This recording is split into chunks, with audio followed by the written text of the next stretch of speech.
السلام علیکم ورحمۃ اللہ وبرکاتہ۔ ایم بابو تنولی اپنے چاہنے دیکھنے سننے والوں کے لیے ڈھیر ساری دعائیں لے کر حاضر ہے۔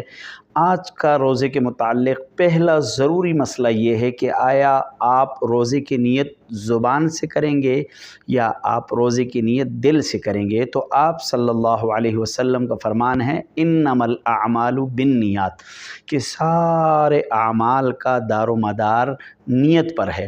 اور اسی طرح امام حجر عسقلانی رحمۃ اللہ علیہ نے، جنہوں نے بخاری کی شرح لکھی ہے، انہوں نے فرمایا ہے کہ ان محل النیہ القلب، یہ نیت کی جو جگہ ہے یہ دل ہے، دل۔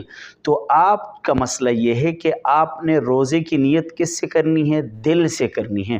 ضروری نہیں ہے، حدیث کے اندر کوئی باقاعدہ ایسے الفاظ نہیں ہیں جن کا ذکر کیا گیا ہو کہ آپ ان الفاظ کو پڑھیں، تو اس لیے روزے کی نیت دل سے کریں گے۔ السلام علیکم۔